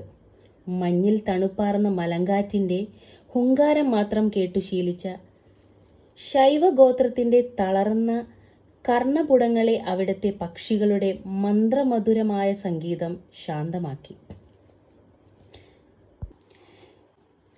ഇതാണ് അതിർത്തി പ്രദേശമെങ്കിൽ ഈ രാജ്യത്തിൻ്റെ ബാക്കി പ്രദേശങ്ങൾ എത്ര വിശിഷ്ടമായിരിക്കും. ഭയഭക്തിയോടെ ശിവൻ മന്ത്രിച്ചു. മെലൂഹന്മാരുടെ പഴയകാല സൈനിക താവളമായിരുന്നു ധാൽ തടാക തീരം. തടാകത്തിന്റെ പടിഞ്ഞാറേ കരയിൽ ധലം നദിയുടെ ഓരം ചേർന്ന് അതിർത്തിയിലുള്ള പട്ടണം സ്ഥിതി ചെയ്യുന്നു. ആ പട്ടണം പിന്നീട് അതിൻ്റെ അനാഡംബരമായ സീമകൾ ഭേദിച്ച് മഹത്തായ ശ്രീനഗരമായി വളർന്നു. അക്ഷരാർത്ഥത്തിൽ ആദരണീയ നഗരം. ഏകദേശം 1 ദശലക്ഷം ചതുരശ്രവാര വിസ്തൃതിയുള്ള വിശാലമായ അടിത്തറയിലാണ് ശ്രീനഗർ ഉയർന്നു നിൽക്കുന്നത്. മണ്ണുകൊണ്ട് നിർമ്മിതമായ അടിത്തറയ്ക്ക് ഏകദേശം 5 വാര ഉയരമുണ്ട്. അതിൻ്റെ മുകളിലാണ് 20 വാര ഉയരവും 4 വാര കനമുള്ള നഗരമതിലുകൾ സ്ഥിതി ചെയ്യുന്നത്. ഒരൊറ്റ അടിത്തറയ്ക്ക് മുകളിലായി ഒരു നഗരം നിർമ്മിക്കുന്നതിൻ്റെ ലാളിത്യവും പ്രതിഭയും ഗുണഗോത്രത്തെ അത്ഭുതപ്പെടുത്തി. നല്ല കട്ടിയുള്ള മണ്ണുകൊണ്ട് നിർമ്മിച്ച് കോട്ടമതിൽ ഭേദിക്കാതെ ശത്രുവിന് അകത്തോട്ട് പ്രവേശിക്കാൻ കഴിയില്ല. ശത്രുവിനെതിരെയുള്ള കരുത്തുറ്റ പ്രതിരോധമായിരുന്നു അത്. ആ അടിത്തറ മറ്റൊരു പ്രധാന ലക്ഷ്യം കൂടി നിർവഹിച്ചു. നഗരത്തിൻ്റെ അടിത്തറ സാധാരണ നിലയിൽ നിന്ന് ഉയർത്തി നിർമ്മിച്ചത് വഴി ഇടയ്ക്കിടെ ഉണ്ടായിക്കൊണ്ടിരുന്ന വെള്ളപ്പൊക്കത്തിനെതിരെ അത് ആ നഗരത്തെ സംരക്ഷിച്ചു നിർത്തുന്ന ഫലപ്രദമായ സംവിധാനമായി തീർന്നു. ആ കോട്ടമതിലുകൾക്കകത്ത് ഭംഗിയായി ഒരുക്കിയ പാതകളുടെ ചട്ടക്കൂട് നഗരത്തെ കൃത്യമായി വിഭജിച്ചു. സങ്കീർണമായ നാഗരിക ജീവിതത്തിന് വേണ്ട വിധത്തിലുള്ള കമ്പോള കേന്ദ്രങ്ങളും ക്ഷേത്രങ്ങളും ഉദ്യാനങ്ങളും യോഗസ്ഥലങ്ങളും പ്രത്യേകമായി അവിടെ നിർമ്മിച്ചിട്ടുണ്ടായിരുന്നു. പുറത്തുനിന്ന് നോക്കിയാൽ അവയെല്ലാം വെറും ബഹുനില കെട്ടിടങ്ങൾ പോലെ കാണപ്പെട്ടു. അവയിൽ നിന്ന് ഒരു ധനിക ഭവനം തിരിച്ചറിയുവാനുള്ള മാർഗം അതിൻ്റെ വലിപ്പം നിരീക്ഷിക്കുക എന്നതായിരുന്നു. കാശ്മീരിൻ്റെ പ്രകൃതിദത്തമായ വർണ്ണസുരഭിലതയ്ക്കു വിരുദ്ധമായി ശ്രീനഗരത്തിൻ്റെ വർണ്ണങ്ങൾ ചാരനിറങ്ങളിലും നീലയിലും വെള്ളയിലും ഒതുങ്ങി. ശുചിത്വത്തിൻ്റെ ചിട്ടയുടെയും സുബോധത്തിൻ്റെയും ഒരു ചിത്രമായിരുന്നു ആ നഗരം. ഏകദേശം 20,000-ഓളം വരുന്ന ആളുകൾ ശ്രീനഗറിനെ തങ്ങളുടെ ദേശമായി കരുതി. ഇപ്പോഴിതാ കൈലാസ പർവ്വതത്തിൽ നിന്നും 200 പേർ കൂടി അവിടെ എത്തിച്ചേർന്നിരിക്കുന്നു. വർഷങ്ങൾക്ക് മുൻപുള്ള ആ ഭീഷണമായ ദിനം തൊട്ട് അന്നുവരെ താൻ അനുഭവിച്ചിട്ടില്ലാത്ത വിധത്തിൽ മനസ്സിന് ഭാരക്കുറവ് അനുഭവപ്പെടുന്നത് പോലെ ആ ഗോത്ര മേധാവിക്ക് തോന്നി. ഞാൻ രക്ഷപ്പെട്ടിരിക്കുന്നു. ഇവിടെ എനിക്കൊരു പുതിയ തുടക്കമിടാൻ സാധിക്കും. എനിക്കിനി എല്ലാം മറക്കാം. ശ്രീനഗരത്തിനു പുറത്ത് കുടിയേറ്റക്കാർക്കുള്ള താവളത്തിലേക്കാണ് ആ സംഘം സഞ്ചരിച്ചത്. നഗരത്തിൻ്റെ തെക്കുഭാഗത്ത് വേറിട്ട ഒരു തറയ്ക്കു മുകളിലാണ് ആ കൂടാരം നിർമ്മിച്ചിരുന്നത്. ആ താവളത്തിന് തൊട്ടുപുറത്തുണ്ടായിരുന്ന വിദേശികൾക്കുള്ള കാര്യാലയത്തിലേക്ക് നന്ദി ശിവനെയും അവൻ്റെ ഗോത്രസംഘത്തെയും നയിച്ചു. ചെറുപ്പക്കാരനായ ഒരു ഉദ്യോഗസ്ഥനോടൊത്ത് അയാൾ ഉടൻ തിരിച്ചെത്തി. സ്ഥിരമായി ശീലിച്ച ഒരു ചിരിയുടെ അകമ്പടിയോടെ കൈകൂപ്പി ഔപചാരികമായി നമസ്തേ പറഞ്ഞുകൊണ്ട് അയാൾ അവരെ അഭിവാദ്യം ചെയ്തു. മെലൂഹയിലേക്ക് സ്വാഗതം. ഞാൻ ചിത്രാംഗതൻ. നിങ്ങളുടെ കാര്യങ്ങളുടെ ചുമതലയുള്ള ഉദ്യോഗസ്ഥനാണ് ഞാൻ. ഇവിടുത്തെ താമസത്തിനിടയിൽ ഏതാവശ്യത്തിനും നിങ്ങൾക്ക് സമീപിക്കാവുന്ന ഒരാൾ. നിങ്ങളുടെ നേതാവിൻ്റെ പേര് ശിവൻ എന്നാണെന്ന് ഞാൻ വിശ്വസിക്കുന്നു. അദ്ദേഹം ഒന്ന് മുന്നോട്ട് കടന്നു വരുമോ? ശിവൻ ഒരടി മുന്നോട്ട് വെച്ചു. ഞാനാണ് ശിവൻ. നല്ലത്, ചിത്രാംഗതൻ പറഞ്ഞു. നിങ്ങളുടെ വിവരങ്ങൾ രേഖപ്പെടുത്താനുള്ള മേശയ്ക്കടുത്തേക്ക് എന്നോടൊപ്പം ഒന്ന് വരുമോ? നിങ്ങളുടെ ഗോത്രത്തിൻ്റെ ചുമതലക്കാരനായി നിങ്ങളുടെ പേരാണ് രേഖപ്പെടുത്താൻ പോകുന്നത്. അവരുമായുള്ള ഏതാശയവിനിമയ പ്രക്രിയയും ഇനി നിങ്ങളിലൂടെയായിരിക്കും. ഈ ഗോത്രത്തിൻ്റെ നിയുക്ത മേധാവി നിങ്ങളായതിനാൽ നിങ്ങളുടെ ഗോത്രത്തിനകത്ത് ഞങ്ങളുടെ നിർദ്ദേശങ്ങൾ നടപ്പാക്കേണ്ടതിൻ്റെ സർവ്വ ചുമതലയും നിങ്ങൾക്കായിരിക്കും. ചിത്രാംഗതൻ്റെ ഔദ്യോഗിക പ്രഭാഷണത്തിനിടയ്ക്ക് കടന്നുകയറി നന്ദി ശിവനോടിങ്ങനെ പറഞ്ഞു. പ്രഭോ, അങ്ങ് അനുവദിക്കുമെങ്കിൽ ഞാൻ കുടിയേറ്റക്കാരുടെ പാർപ്പിടത്തിൽ ചെന്ന് അവർക്ക് താമസിക്കാൻ ആവശ്യമായ താൽക്കാലിക സംവിധാനങ്ങൾ ഏർപ്പെടുത്താം. നന്ദി അയാളുടെ പ്രഭാഷണ പ്രവാഹത്തിന് തടസ്സമുണ്ടാക്കിയപ്പോൾ സദാപ്രകാശിതമായ ചിത്രാംഗതൻ്റെ മുഖം ഒരു അണുവിട നേരത്തേക്ക് ഒളിമങ്ങി. എന്നാൽ തൽക്ഷണം തൻ്റെ സംയമനം വീണ്ടെടുത്ത് അയാളുടെ മുഖം വീണ്ടും പ്രകാശനമായി. ശിവൻ തിരിഞ്ഞ് നന്ദിയെ നോക്കി. തീർച്ചയായും താങ്കൾക്ക് അങ്ങനെ ചെയ്യാം നന്ദി. അതിനായി നിങ്ങൾ എൻ്റെ അനുമതി ചോദിക്കണമെന്നില്ല, ശിവൻ പറഞ്ഞു. പക്ഷേ അതിനു പകരം നിങ്ങൾ എനിക്കൊരു വാക്കു തരണം സുഹൃത്തെ. നിശ്ചയമായും പ്രഭോ. അല്പമൊന്ന് തലകുനിച്ച് നന്ദി പ്രതിവചിച്ചു. എന്നെ ശിവനെന്ന് വിളിക്കുക, പ്രഭോ ഒന്ന് വിളിക്കേണ്ട. ഒരു വികൃത സ്മിതത്തോടെ ശിവൻ പറഞ്ഞു. ഞാൻ നിങ്ങളുടെ ചങ്ങാതിയാണ്, മേധാവിയല്ല. അതിശയത്തോടെ നന്ദി തല ഉയർത്തി നോക്കി. ഒരിക്കൽ കൂടി തല കുനിച്ചുകൊണ്ട് അയാൾ പറഞ്ഞു, ശരി പ്രഭോ. ഓ അല്ല, ശരി ശിവ. ശിവൻ ചിത്രാംഗതനെ നോക്കി. എന്തോ കാരണത്താൽ അയാളുടെ മുഖത്തെ മന്ദഹാസം ഇപ്പോൾ കൃത്രിമമായി തീർന്നിരുന്നു. ആട്ടെ ശിവ, നിങ്ങളുടെ വിവരങ്ങൾ രേഖപ്പെടുത്തുന്നതിനുള്ള മേശയ്ക്കടുത്തേക്ക് എന്നോടൊപ്പം വന്നാൽ നമുക്ക് ഔദ്യോഗികമായ ഔപചാരികതകൾ പെട്ടെന്ന് പൂർത്തിയാക്കാം. പുതുതായി രേഖകളിൽ ഉൾപ്പെടുത്തപ്പെട്ട ഗോത്രവർഗക്കാർ കുടിയേറ്റക്കാർക്കുള്ള താവളത്തിലെ പാർപ്പിടങ്ങളിലേക്ക് ചെല്ലുമ്പോൾ നന്ദി പടിവാതിൽക്കൽ നിൽപ്പുണ്ടായിരുന്നു. അയാൾ അവരെ അകത്തേക്ക് നയിച്ചു. ആ താവളത്തിലെ പാതകൾ ശ്രീനഗറിലെ പാതകൾ പോലെ തന്നെ ആയിരുന്നു. കിഴക്കു പടിഞ്ഞാറ് തെക്കു വടക്ക് ദിശകളിലായി കള്ളികൾ പോലെയായിരുന്നു അവയുടെ കിടപ്പ്. ശിവന്റെ ദേശത്തെ വൃത്തിഹീനമായ പാതകളിൽ നിന്നും വിരുദ്ധമായി വളരെ ശ്രദ്ധാപൂർവം കല്ലുകൾ പാകിയ നടപ്പാതകളായിരുന്നു ഇവിടെ ഉണ്ടായിരുന്നത്. എന്നാലും ആ പാതകൾക്ക് എന്തോ അസാധാരണത്വമുള്ളതായി അയാൾക്ക് തോന്നി. നന്ദി, പാതയുടെ മധ്യത്തിലൂടെ വ്യത്യസ്തമായ നിറത്തിലുള്ള കല്ലുകൾ പാകിയിട്ടുള്ളത് എന്തിനാണ്? ശിവൻ ചോദിച്ചു. അടിഭാഗത്ത് കൂടെയുള്ള അഴുക്കുചാലുകളെ മറയ്ക്കുന്നതിനാണ് ശിവ. ഈ താവളത്തിലെ സകല അഴുക്കുവെള്ളവും ഈ ചാലിലൂടെ പുറത്തു പോകും. ഈ കുടിയേറ്റ താവളം വെടിപ്പുള്ളതും സ്വച്ഛവുമാണെന്ന് ഉറപ്പുവരുത്തുവാനാണ് ഈ സംവിധാനം. ഏതാണ്ട് ഒരു ഒഴിയാബാധ പോലെയുള്ള അതിസൂക്ഷ്മമായ ആ ആസൂത്രണ മികവിനെ കുറിച്ചോർത്ത് ശിവൻ അതിശയിച്ചു. തങ്ങൾക്ക് വേണ്ടി നീക്കിവെച്ചിട്ടുള്ള വലിയ കെട്ടിടത്തിലേക്ക് ഗുണന്മാർ എത്തിച്ചേർന്നു. മെലൂഹയിലേക്ക് വരുവാനുള്ള തീരുമാനമെടുത്ത അവരുടെ നേതാവിന്റെ വിവേകത്തിന് എണ്ണമറ്റ തവണ അവർ നന്ദി പറഞ്ഞു. ഓരോ കുടുംബത്തിനും താമസിക്കുവാനായി വെവ്വേറെ പാർപ്പിട സൗകര്യം ആ 3 നില കെട്ടിടത്തിലുണ്ടായിരുന്നു. ഓരോ മുറിയിലും ആളുകളുടെ പ്രതിബിംബങ്ങൾ കാണാവുന്ന വിധത്തിലുള്ള ചെമ്പു തകിടുകൾ ചുമരുകളിൽ സ്ഥാപിച്ചിരുന്നതടക്കം നിരവധി ആഡംബര പൂർണമായ സാമഗ്രികൾ ഉണ്ടായിരുന്നു. ഓരോ മുറിയിലും വെടിപ്പുള്ള കിടക്കവിരികളും തൂവാലകളും വസ്ത്രങ്ങൾ പോലും ഉണ്ടായിരുന്നു. തുണികൾ തൊട്ടുനോക്കി അത്ഭുതത്തോടെ ശിവൻ ചോദിച്ചു, എന്താണീ വസ്തു? അത് പരുത്തിയാണ് ശിവ. ഈ ചെടി ഞങ്ങളുടെ നാട്ടിൽ വളരുന്നുണ്ട്.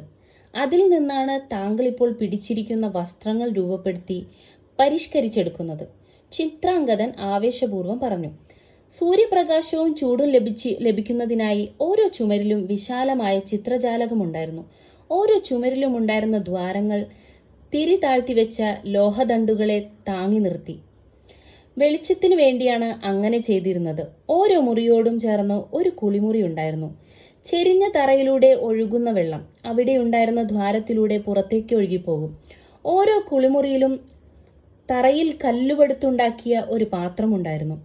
ഏറ്റവും താഴെ വലിയൊരു ദ്വാരത്തിലായിരുന്നു അതിൻ്റെ അവസാനം. ഈ സൂത്രത്തിന്റെ ഉദ്ദേശം ആ ഗോത്രവർഗത്തിന് നിഗൂഢമായിരുന്നു. വശത്തെ ഭിത്തിയിലുണ്ടായിരുന്ന ഒരു സാധനം തിരിച്ചാൽ വെള്ളം പുറത്തേക്കൊഴുകും. മന്ത്രവിദ്യ, ഭദ്രന്റെ അമ്മ മന്ത്രിച്ചു. ആ കെട്ടിടത്തിന്റെ പ്രധാന കവാടത്തിനോട് ചേർന്ന് ഒരു വീടുണ്ടായിരുന്നു. ശിവനെ അഭിവാദ്യം ചെയ്തുകൊണ്ട് ഒരു വൈദ്യശ്രേഷ്ഠയും ശുശ്രൂഷകയും ആ വീട്ടിൽ നിന്നും പുറത്തു വന്നു. ഗോതമ്പിന്റെ നിറവും ഒതുങ്ങിയ ശരീരവും ഉണ്ടായിരുന്ന ഒരു സ്ത്രീയായിരുന്നു ആ വൈദ്യശ്രേഷ്ഠ.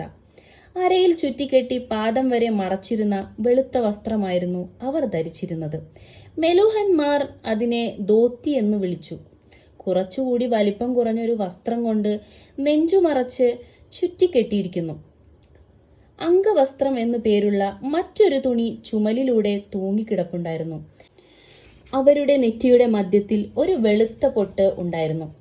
ഉച്ചിയിൽ കുറച്ചു മുടി മാത്രം ബാക്കി വെച്ച് തല മുഴുവനും മുണ്ടനം ചെയ്തിരുന്നു. ചോട്ടി, കുടുമ എന്നാണ് അത് അറിയപ്പെടുന്നിരുന്നത്. ജനാവു എന്നു പേരുള്ള അയഞ്ഞ ഒരു നൂൽ ഇടതു തോളിൽ നിന്നും ഉദരത്തിനു മുകളിലൂടെ വലതുവശത്തേക്ക് നീണ്ടുകിടന്നു. അവരെ കണ്ടപ്പോൾ നന്ദി ശരിക്കും ഒന്ന് വിറച്ചു. ആദരസൂചകമായി നമസ്തേ പറഞ്ഞുകൊണ്ട് അയാൾ പറഞ്ഞു, മഹതി, ആയുർവദി, ഭവതിയുടെ ഔന്നത്യത്തിലുള്ള ഒരു വൈദ്യശ്രേഷ്ഠയെ ഞാനിവിടെ പ്രതീക്ഷിച്ചിരുന്നില്ല. ആയുർവദി നന്ദിയെ നോക്കി മന്ദഹസിച്ച് ഭവ്യതയോടെ നമസ്തേ പറഞ്ഞു. സേനാപതി, പുറത്തു നടന്ന് ജോലി ചെയ്യുന്നതിൽ നിന്ന് ലഭിക്കുന്ന അനുഭവങ്ങളാണ് നല്ലതെന്ന് ഞാൻ ഉറച്ചു വിശ്വസിച്ചിരിക്കുന്നു.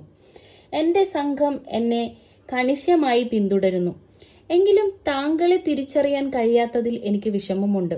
നമ്മൾ മുൻപ് കണ്ടിട്ടുണ്ടോ? മഹതി, എൻ്റെ പേര് നന്ദി. പടനായകൻ നന്ദി പ്രതിവചിച്ചു. നമ്മൾ മുൻപ് കണ്ടിട്ടില്ല. എങ്കിലും ഈ ദേശത്തെ ഏറ്റവും മികച്ച വൈദ്യശ്രേഷ്ഠയായ ഭവതിയെ അറിയാത്തവരായി ആരുണ്ട്? പടനായകൻ നന്ദി തീർത്തും അമ്പരന്നതുപോലെ കാണപ്പെട്ട ആയുർവേദി പറഞ്ഞു. പക്ഷേ താങ്കൾ കാര്യങ്ങൾ പെരുപ്പിച്ചു പറയുകയാണെന്ന് എനിക്ക് തോന്നുന്നു. എന്നേക്കാൾ എത്രയോ മികവുറ്റവരുണ്ട്. പെട്ടെന്ന് ശിവന്റെ നേരെ തിരിഞ്ഞ് ആയുർവേദി തുടർന്നു. മെലൂഹയിലേക്ക് സ്വാഗതം. ഞാൻ ആയുർവേദി, നിങ്ങളുടെ നിയുക്ത വൈദ്യശ്രേഷ്ഠ. നിങ്ങൾ ഈ താവളത്തിൽ താമസിക്കുന്നിടത്തോളം കാലം നിങ്ങളുടെ സഹായത്തിനായി ഞാനും എൻ്റെ ശുശ്രൂഷകരും ഇവിടെ ഉണ്ടായിരിക്കും. ശിവനിൽ നിന്നും പ്രതികരണമൊന്നും കാണാഞ്ഞ് ചിത്രാംഗതൻ തൻ്റെ അചഞ്ചലമായ ശബ്ദത്തിൽ പറഞ്ഞു. ഇതെല്ലാം താൽക്കാലിക പാർപ്പിടങ്ങളാണ് ശിവൻ. നിങ്ങളുടെ ഗോത്രത്തിന് യഥാർത്ഥത്തിൽ നൽകാൻ പോകുന്ന വീടുകൾ ഇതിലും എത്രയോ സൗകര്യമുള്ളവയാണ്. രോഗപ്രതിരോധത്തിൻ്റെ ഭാഗമായുള്ള സംസർഗ നിയന്ത്രണം നിലവിലുള്ള 7 ദിവസക്കാലം മാത്രമേ നിങ്ങളിവിടെ താമസിക്കേണ്ടതായി വരികയുള്ളൂ. ഓ അല്ല സുഹൃത്തെ, ഈ പാർപ്പിടം തന്നെ എത്രയോ സൗകര്യപ്രദം. ഞങ്ങൾ സങ്കല്പിച്ചതിനേക്കാളൊക്കെ അപ്പുറം. മൗസി, ചെറിയമ്മ എന്തു പറയുന്നു? ഭദ്രന്റെ അമ്മയെ നോക്കി ഇളിച്ചുകൊണ്ട് ശിവൻ പറഞ്ഞു. പിന്നെ ചിത്രാംഗതന്റെ നേരെ നോക്കി മുഖം ചൊളിച്ച് അവൻ ചോദിച്ചു, എന്തിനാണ് ഈ സംസർഗ നിയന്ത്രണം? നന്ദി ഇടപെട്ടു. ശിവ, സംസർഗ നിയന്ത്രണം വെറും ഒരു മുൻകരുതലാണ്. മെലൂഹയിൽ അത്രയേറെ രോഗങ്ങളൊന്നുമില്ല. ചിലപ്പോൾ കുടിയേറ്റക്കാർ രോഗങ്ങളുമായി വന്നേക്കാം. ഈ 7 ദിവസത്തിന്റെ കാലയളവിനുള്ളിൽ വൈദ്യന്മാർ നിങ്ങളെ നിരീക്ഷിക്കുകയും രോഗങ്ങൾ എന്തെങ്കിലും ഉണ്ടെങ്കിൽ ചികിത്സിച്ച് ഭേദപ്പെടുത്തുകയും ചെയ്യും. രോഗങ്ങളെ നിയന്ത്രിക്കുവാനായി നിങ്ങൾ ചെയ്യേണ്ടത് ശുചിത്വ നിലവാരം കർശനമായി പാലിക്കുകയെന്നതാണ്, ആയുർവേദി പറഞ്ഞു. നന്ദിയെ നോക്കി വികൃതമായ ചിരിയോടെ ശിവൻ മന്ത്രിച്ചു. ശുചിത്വ നിലവാരം? ക്ഷമായാചനം സൂചിപ്പിക്കുന്നത് പോലെ നന്ദിയുടെ നെറ്റിയിൽ ചുളിവുകൾ വീണു. അതേസമയം തന്നെ ഇണക്കം പുലർത്തണമെന്ന് സൂചിപ്പിക്കുന്ന മട്ടിൽ അയാൾ കൈകൊണ്ട് മൃദുവായി ഒരാംഗ്യം കാണിച്ചു. അയാൾ ശബ്ദം താഴ്ത്തി പറഞ്ഞു, അതുമായി സഹകരിച്ചു പോകൂ ശിവ. മെലൂഹയിൽ ഞങ്ങൾ ചെയ്യേണ്ടുന്ന ഒരു കാര്യമാണിത്. ഈ ദേശത്തെ ഏറ്റവും മികവുറ്റ വൈദ്യശ്രേഷ്ഠമായാണ് ആയുർവേദി പരിഗണിക്കപ്പെടുന്നത്. നിങ്ങളിപ്പോൾ ഒഴിവാണെങ്കിൽ നിങ്ങൾക്ക് വേണ്ട നിർദ്ദേശങ്ങൾ ഞാൻ ഇപ്പോൾ തന്നെ തരാം, ആയുർവേദി പറഞ്ഞു. ശരി, ശിവൻ പറഞ്ഞു. വൈകുന്നേരം ഹാർദമായ അത്താഴത്തിനു ശേഷം ഗുണന്മാർക്ക് അവരവരുടെ മുറിയിൽ വെച്ച് ഒരു ഔഷധപാനീയം നൽകപ്പെട്ടു. ചി, മുഖം ചുളിച്ചുകൊണ്ട് ഭദ്രൻ കൊഞ്ഞനം കുത്തി. ഇതിന് യാക് മൂത്രത്തിന്റെ സ്വാദാണ്. യാക് മൂത്രത്തിന്റെ സ്വാദ് നിനക്കെങ്ങനെ അറിയാം? ഉറക്കെ ചിരിച്ചുകൊണ്ട് ശിവൻ ചങ്ങാതിയുടെ മുതുകിൽ കളിയായി അടിച്ചു. ഇനി നിന്റെ മുറിയിലേക്ക് പോ, എനിക്ക് ഉറങ്ങണം. നീ കിടക്കകൾ കണ്ടോ? ജീവിതത്തിൽ ലഭിക്കാവുന്ന ഏറ്റവും നല്ല ഉറക്കമായിരിക്കും ഇനി കിട്ടുക. ഞാൻ കിടക്ക കണ്ടടോ. ശിവൻ ചിരിച്ചു. എനിക്കിനി അത് അനുഭവിക്കണം. താൻ പുറത്തിറങ്ങ്. പൊട്ടിച്ചിരിച്ചുകൊണ്ട് ഭദ്രൻ ശിവന്റെ മുറിയിൽ നിന്നും പുറത്തിറങ്ങി. അസാധാരണമാം വിധം മൃദുലമായ ശയ്യകളെ പ്രതി ആവേശം കൊണ്ടത് അവൻ മാത്രമായിരുന്നില്ല. ജീവിതത്തിലെ ഏറ്റവും സുഖകരമായ കാര്യമെന്ന് അവർ പ്രതീക്ഷിച്ചിരുന്ന ആ ഉറക്കത്തിനു വേണ്ടി ആ ഗോത്രവർഗം മുഴുവനും അവരുടെ മുറികളിലേക്ക് പാഞ്ഞു. അവർ പ്രതീക്ഷിക്കാത്ത ഒന്ന് അവരെ കാത്തിരിപ്പുണ്ടായിരുന്നു. ശിവൻ ഇടയ്ക്കിടയ്ക്ക് കിടക്കയിൽ തിരിഞ്ഞും മറിഞ്ഞും കിടന്നു. ഓറഞ്ച് വർണ്ണത്തിലുള്ള ഒരു ധോത്തിയാണ് അവൻ ഉടുത്തിരുന്നത്. പുലിത്തോൽ കഴുകാനായി കൊണ്ടുപോയിരുന്നു. കാരണം ശുചിത്വ വിഷയം. പരുത്തി കൊണ്ടുള്ള അവന്റെ അംഗവസ്ത്രം ചുമരിനടുത്തുള്ള ഉയരം കുറഞ്ഞ ഒരു കസേരയിൽ കിടപ്പുണ്ടായിരുന്നു. പകുതി കത്തിത്തീർന്ന ചില്ലം ആ മേശപ്പുറത്ത് അനാഥമായി കിടപ്പുണ്ടായിരുന്നു. ഈ നശിച്ച കിടക്ക വല്ലാത്ത പതുപതുപ്പാണ്. ഇതിൽ കിടന്ന് ഉറങ്ങുക സാധ്യമല്ല. ശിവൻ ഒരു കിടക്കവിരിയെടുത്ത് നിലത്തിട്ട് അതിൽ കിടന്നു. അത് കുറച്ചുകൂടി ഭേദമായിരുന്നു. ഉറക്കമറിയാതെ അരിച്ചരിച്ച് അയാളിലേക്ക് വരുന്നുണ്ടായിരുന്നു.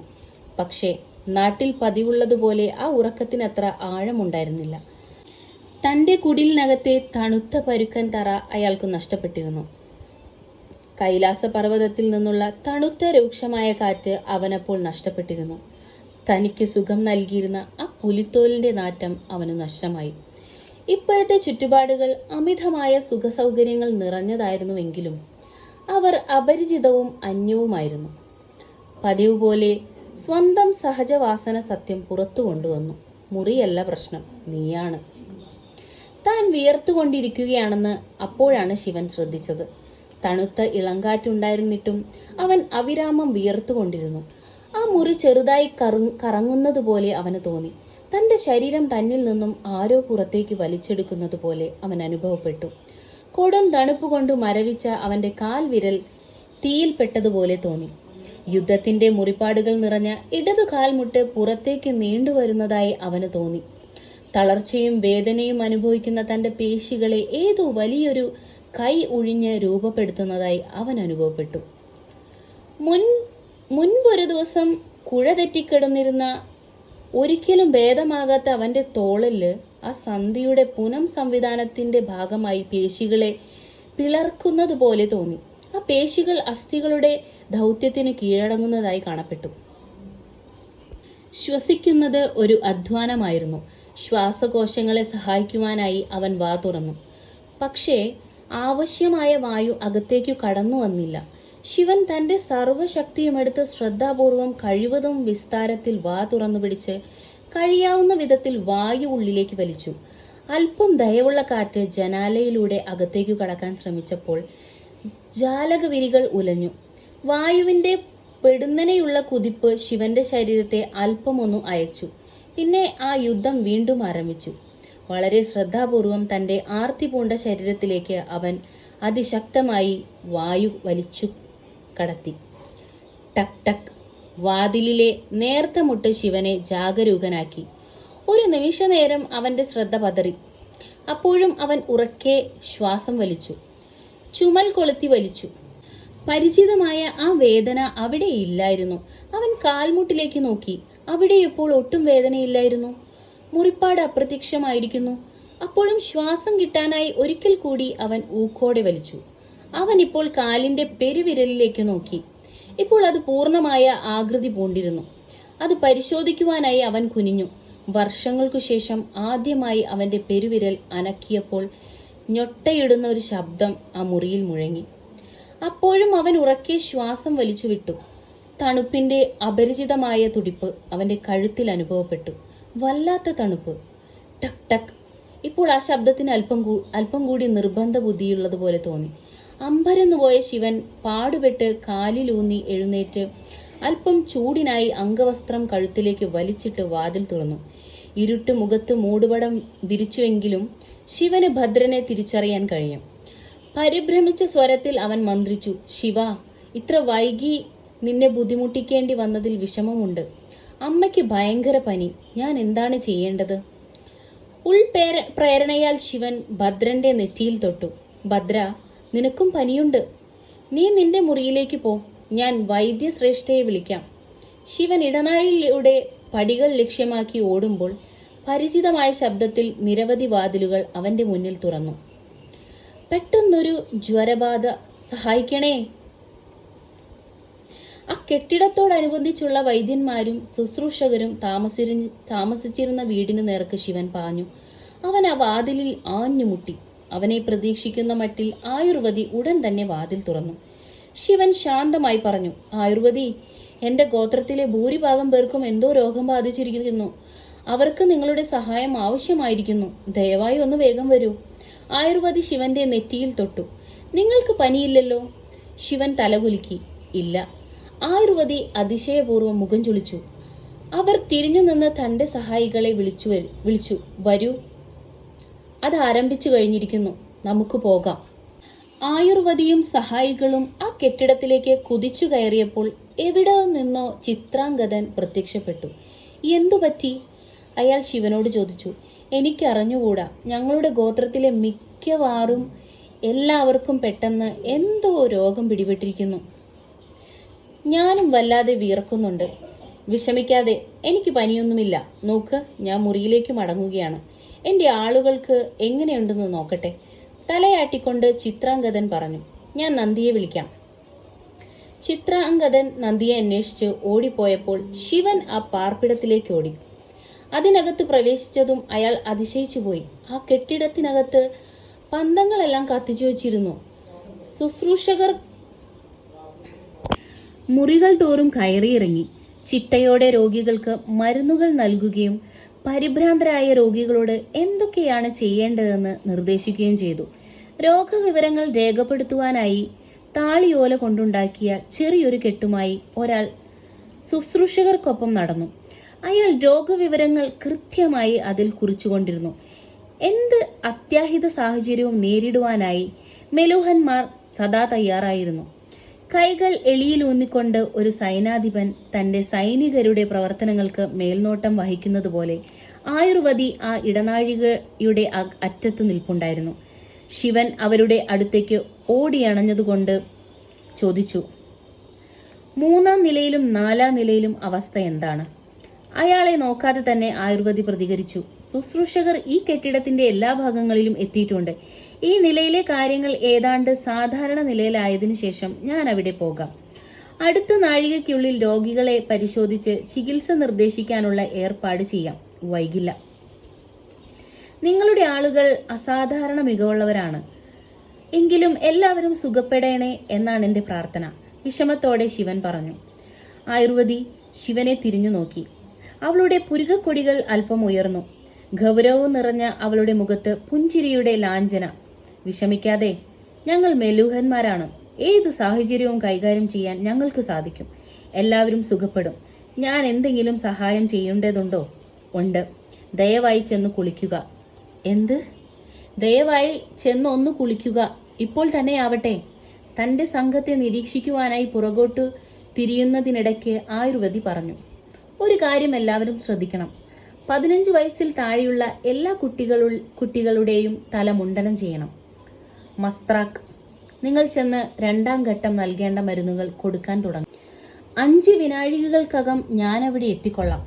ശരി സ്വാമിനി. വലിയൊരു തുണിസഞ്ചിയുമായി തിടുക്കത്തിൽ പടികൾ കയറുന്നതിനിടയിൽ ആ ചെറുപ്പക്കാരൻ പറഞ്ഞു. നിങ്ങൾ ഇപ്പോഴും ഇവിടെ തന്നെ നിൽപ്പാണോ?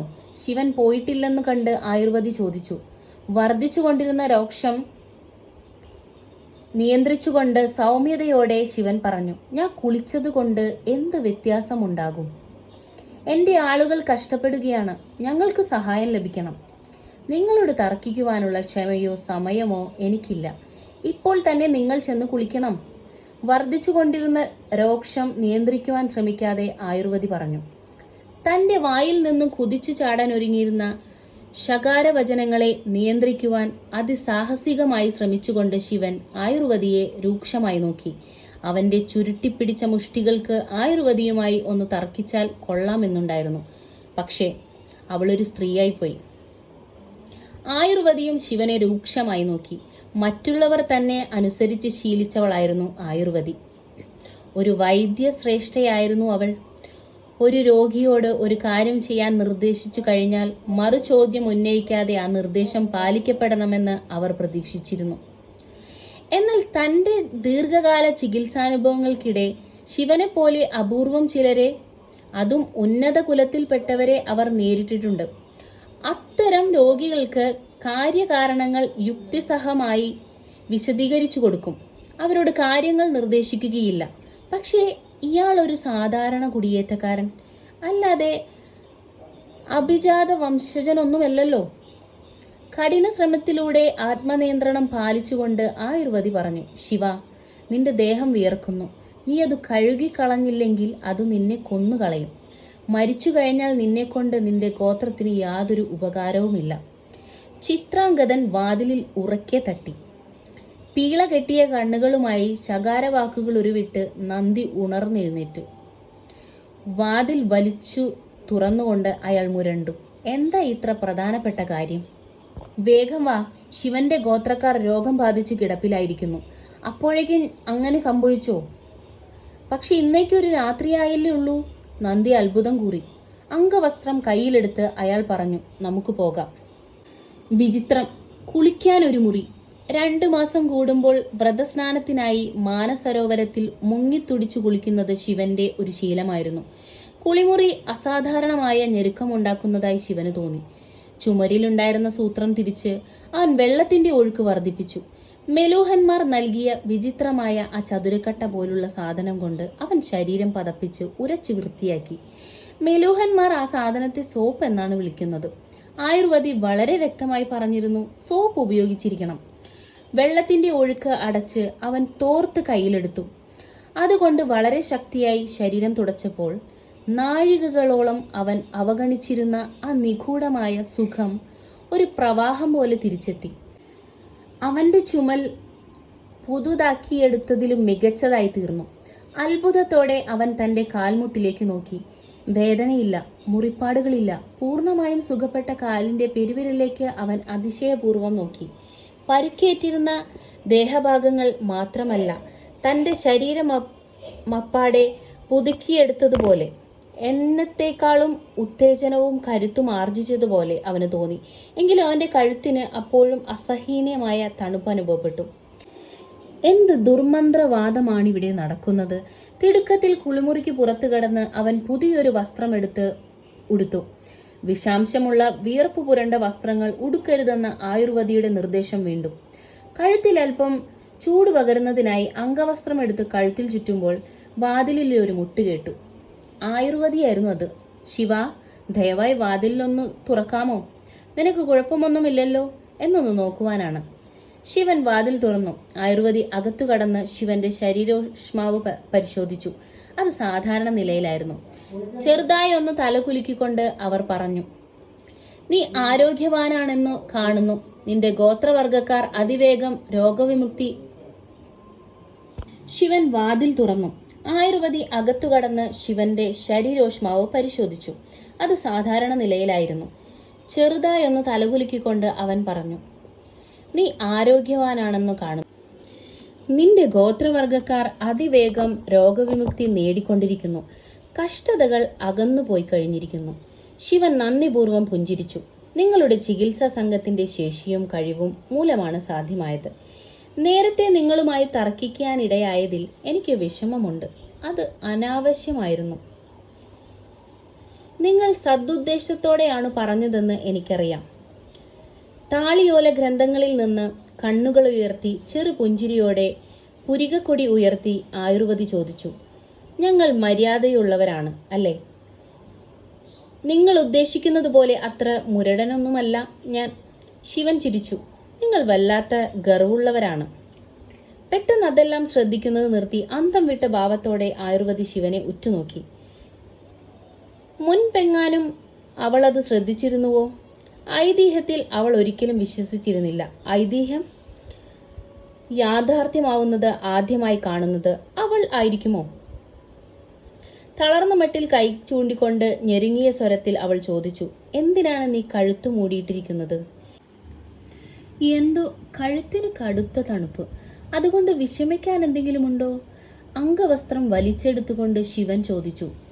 ആയുർവേദി ആടി ആടി പുറകോട്ട് നീങ്ങിയപ്പോൾ ഉച്ചത്തിലുള്ള നിലവിളി ആ മുറിയിൽ പ്രതിധ്വനിച്ചു. നടുക്കം മൂലം കൈകൊണ്ട് വായ് പൊത്തിയപ്പോൾ അവളുടെ കയ്യിലുണ്ടായിരുന്ന താളിയോലക്കെട്ട് തറയിൽ വീണ് ചിതറി. കാൽമുട്ടുകൾക്ക് അവളുടെ ഭാരം താങ്ങാനാവാതെ വന്നു. ശിവന്റെ ദേഹത്തു നിന്നും ഒരിക്കൽ പോലും കണ്ണെടുക്കാതെ ചുമരിൽ ചാരി അവൾ താഴേക്ക് വീണു. ഗാംഭീര്യം നിറഞ്ഞ അവളുടെ കണ്ണുകളിൽ നിന്ന് കണ്ണീരൊഴുകി. ഓം ബ്രഹ്മായ നമ, ഓം ബ്രഹ്മായ നമ എന്നവൾ ആവർത്തിച്ചു കൊണ്ടിരുന്നു. എന്തുപറ്റി? എന്തെങ്കിലും പ്രശ്നം? വിഷമിച്ചുകൊണ്ട് ശിവൻ ചോദിച്ചു. അങ്ങ് വന്നു കഴിഞ്ഞു പ്രഭോ, പ്രഭോ അങ്ങ് വന്നു കഴിഞ്ഞു. അമ്പരന്നുപോയ ശിവന് അവരുടെ വിചിത്രമായ പ്രതികരണത്തോട് പ്രതികരിക്കാനാവുന്നതിനു മുൻപേ അവിടേക്കോടിയെത്തിയ നന്ദി ആയുർവേദി തറയിൽ കിടക്കുന്നതാണ് കണ്ടത്. കണ്ണീർ ധാരയായി അവളുടെ കവിളിലൂടെ ഒഴുകി. സ്വാമിനി, എന്തുണ്ടായി? പരിഭ്രമിച്ചു പോയ നന്ദി ചോദിച്ചു. ആയുർവേദി ശിവന്റെ കഴുത്തിലേക്ക് കൈ ചൂണ്ടിക്കാണിച്ചു. നന്ദി തല ഉയർത്തി നോക്കി. ആ കഴുത്ത് ഭീകരവും ദുരൂഹവും ഉജ്ജ്വലവുമായ നീലവർണ്ണത്തിൽ തിളങ്ങി. ദീർഘകാലമായി കൂട്ടിലടക്കപ്പെട്ട ഒരു മൃഗം മോചിതനാകുമ്പോൾ പുറപ്പെടുവിക്കുന്നത് പോലുള്ള നിലവിളിയോടെ നന്ദി മുട്ടുകുത്തി താഴേക്കിട നിന്നു. എൻ്റെ ഈശ്വര, അങ്ങ് വന്നു കഴിഞ്ഞിരിക്കുന്നല്ലോ, നീലകണ്ഠൻ വന്നു കഴിഞ്ഞല്ലോ. ആ പടനായകൻ കുനിഞ്ഞു നിന്ന് ആദരസൂചകമായി തൻ്റെ ശിരസ് നീലകണ്ഠത്തിൻ്റെ പാദങ്ങളിൽ മുട്ടിച്ചു. എന്നാൽ അയാളുടെ ആദരവിന് പാതിഭ്രൂതനായ ആ വസ്തു ബുദ്ധിമാന്ദ്യവും അസ്വസ്ഥതയും അനുഭവിക്കുന്നത് പോലെ പുറകോട്ടു നീങ്ങി. എന്ത് പിശാചുബാധയാണ് ഇവിടെ ഉണ്ടായിട്ടുള്ളത്? രോഷാകുലനായി ശിവൻ ചോദിച്ചു. തന്റെ തണുത്തു മരവിച്ച കഴുത്തിൽ ഒരു കൈ കൊണ്ട് പിടിച്ച് ശിവൻ മുറിയിലെ ചുമരിൽ സ്ഥാപിച്ചിട്ടുള്ള മിനുസപ്പെടുത്തിയ ചെമ്പ് ഫലകത്തിലേക്ക് നോക്കി. പ്രതിബിംബം കണ്ട് അന്തം വിട്ട അവൻ ആ പ്രതിബിംബത്തിലേക്ക് ഉറ്റുനോക്കിക്കൊണ്ടു നിന്നു. നീലകണ്ഠത്തിലേക്ക്, നീല നിറത്തിലുള്ള തൻ്റെ കഴുത്തിലേക്ക്. താഴെ വീഴാതിരിക്കുവാനായി വാതിലിൽ മുറുകെ പിടിച്ചു നിന്നുകൊണ്ട് ചിത്രാംഗതൻ ഒരു കുഞ്ഞിനെ പോലെ തേങ്ങി. നമുക്ക് മോക്ഷം ലഭിച്ചിരിക്കുന്നു, നമുക്ക് മോക്ഷം ലഭിച്ചിരിക്കുന്നു, അവൻ വന്നു കഴിഞ്ഞു.